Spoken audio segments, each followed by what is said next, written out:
Oh, hey everybody, it's time for a review. Ha ha ha ha.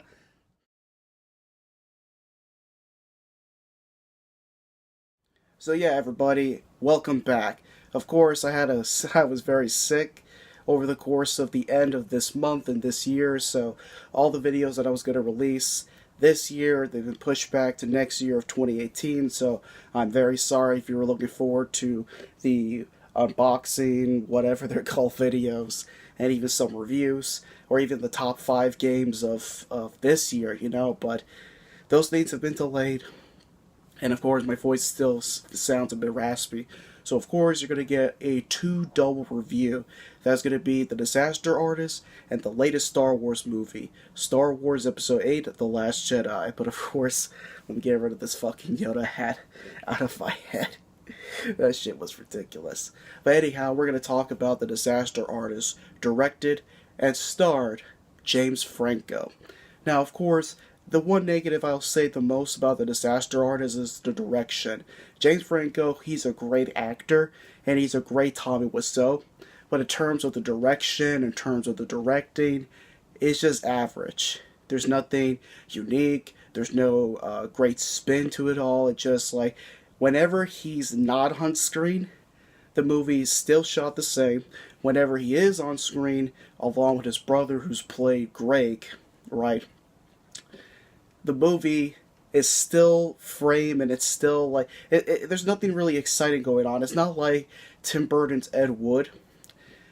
It's not like Tim Burton's Ed Wood movie where it is sort of an autobiography of Ed Wood's career, but it's not like it's the cinematography and everything else is just static. No, like Tim Burton, he does like a lot of things out of it, a lot of symbolism and everything going for it, but there's not really the case with James Franco's directing, especially if you look at his other films with The Disaster Artist. But aside from the direction, the movie is perfect. The length is perfect. The casting is perfect.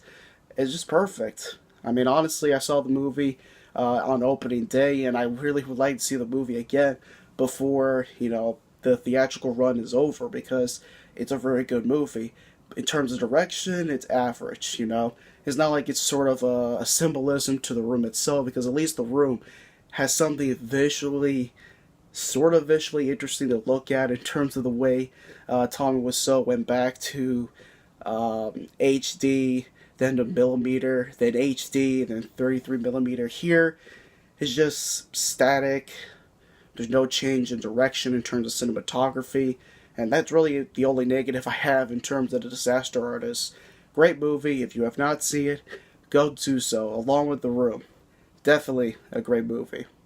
And now that we're done with The Disaster Artist, we're going to be talking about the latest Star Wars movie that has gotten people off the rails. And that, of course, is Episode 8, The Last Jedi.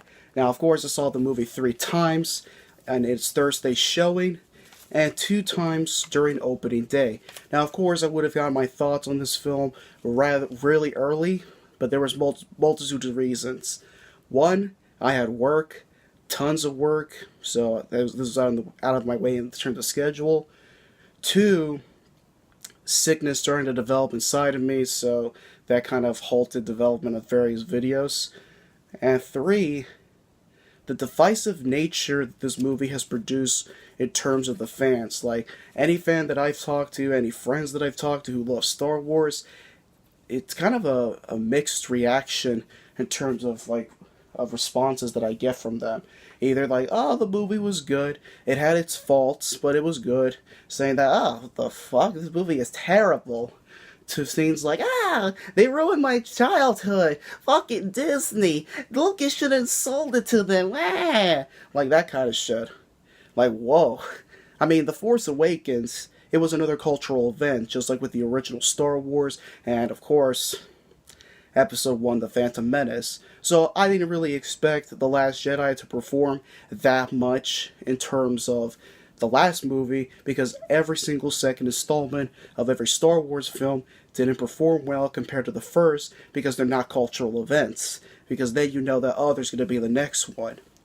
Then, of course, with all this divisive nature and people's subjective view on certain things, kind of would have a negative effect on people who would have loved to have seen certain things from certain other points of view. And of course, in terms of Luke Skywalker, in terms of every other kind of thing in terms of the movie. To be honest, the only really negative things that I do have to say about The Last Jedi is, of course, tone and pace issues that relate to the Canto Bight subplot with Finn and the new character Rose. Now, of course, Finn's character arc throughout the Canto Bight subplot is, of course, he never really takes any identity. He never really takes any side of who he is. Is he with the Resistance, another group who could be another side of this war, just like with the First Order? Because just like the new character DJ illustrated to him when they were on that ship in the movie, that good gas, bad gas, it's all the same. At least that's what, I think that's what the whole line that he said. And it is kind of true in a sense. War does have sort of a same kind of side in some way, shape, or form. Now, of course, at the end of the movie, after the end of that Canto Bight subplot, where he fights Phasma, which of course Phasma gets easily knocked out. Like, wow, like much of an insult in terms of the overall film franchise. It would be really funny if she comes back in episode 9, like, psych niggas, I came back from the depths of hell. That would be fucking hilarious.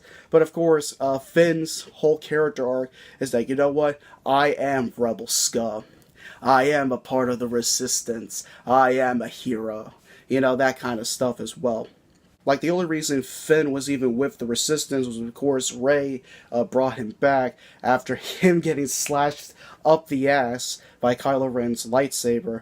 And, of course, he wants to get the hell out of that ship, not only to not get destroyed by the First Order's fleet, but to not get Rey involved in that kind of fight. Because, of course, he can't really let his friend get destroyed in this cataclysm, which, of course, he encounters Rose, the sister of this character who, at the beginning of the movie, sacrifices her life in order to destroy the First Order's Dreadnought, which, of course, revolves in another character of Poe Dameron's arc, of him not really listening to orders, being a hotshot, of course, disobeying General Leia's orders, which then, of course, when General Leia gets into a coma after having that Force bubble moment, or as many people on the internet puts it, the Mary Poppins or Superman moment. But honestly, when I saw that moment in the theater, I had my jaw like this.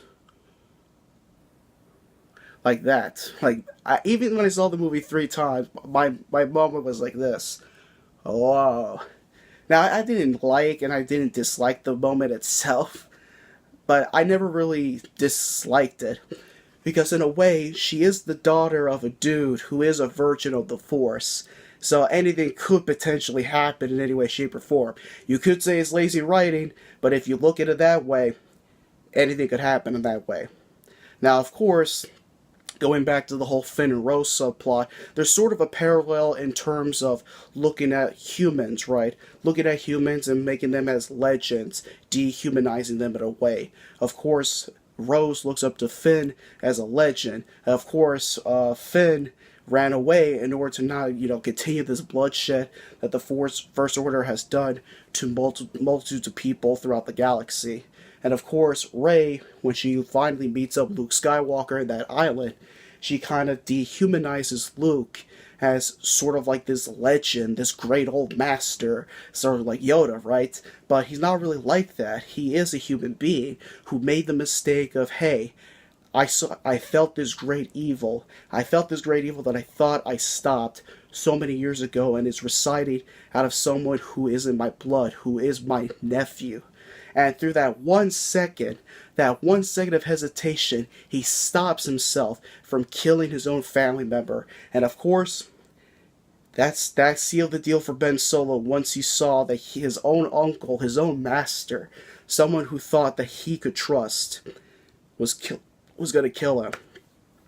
And that shit really did hurt me. Someone who had that great mistake, everything that they built, everything that Luke thought that he would be able to restore the Jedi Order, not make the same mistakes as the old Jedis did in the prequel Republic era, But as he stated in the movie, the Jedis, they're not really heroes. They're great mistakes that their mistakes kind of screwed over many millions of people throughout the galaxy, letting Palpatine become the Emperor, letting Anakin Skywalker become Darth Vader in a way. So he kind of is right in a certain degree, and I don't really blame him per se, especially when his emotional side got to him, and that emotional side from his 1 second hesitation kind of fucked him over. And of course, the one thing that I really, really absolutely love about this movie is Mark Hamill's performance. From beginning to end, I 100% believed everything that he said, he did, etc. There was nothing that I went at the top of my head saying that, you know what, that was out of character.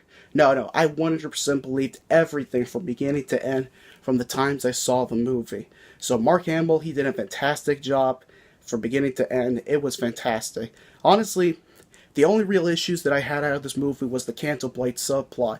And really, the Canto Blight subplot is basically like Anakin Skywalker / the pod racing scene from Episode 1, The Phantom Menace.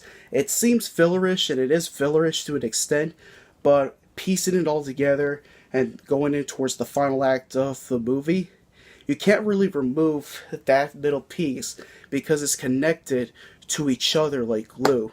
So I think Rian Johnson probably had a George Lucas moment when he saw a screening of like his cut of the movie, and he would probably be like, I think I've gone places too much, or something like that. And to be honest, if maybe reworked it from the beginning instead of like looking at these scenarios over and over again, the movie would have been even more stronger than it should be. And honestly, that's the only issue that I have out of the movie. That Canto Blight subplot, Rose being in the way in certain instances. Like, the idea and the intentions of the character in that subplot, they're good. It's just the execution of them is off. Everything else, I don't really have much of an issue with. Everything could be sort of in a nitpicking or subjective kind of view that I've mostly been seeing from some people, from my friends list and everything else. But overall, Star Wars The Last Jedi was visually fresh in a sense. It did have some of the subplots. It did have certain elements, rhymes, repetition from certain Star Wars movies, but overall, the story structure was different in a sense. It felt refreshing. It felt like, oh, okay, after seeing the Star Wars movie so many times, this one at least feels like a refresh, you know? A refresh of like, oh, okay, the story structure is at least somewhat different, you know? So there's a uniqueness to it all. That I can put. And from watching the movie a third time, I can say that despite the negative faults in terms of the pace and tone that relates to Rose and the Canto Blight subplot, I would put The Last Jedi in the top 3 spot of my favorite Star Wars films of all time. Of course, Empire being number 1, the original Star Wars, and of course, The Last Jedi. Everything else, if you want, I can just put in the comment section below in terms of my favorites in the franchise. But anyhow, those are my thoughts on The Disaster Artist and Star Wars Episode 8, The Last Jedi. This, of course, will be the last video of this year.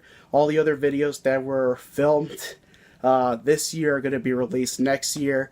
I've been kind of lazy, procrastinating, and a lot of things from this channel, but I do hope to reinvigorate it for next year. That's going to be one of the resolutions that I'm going to have for this site, and hopefully get this sick state that I'm currently in out of the way. But anyhow, this is Battlefield Joe 97. Catch you guys later.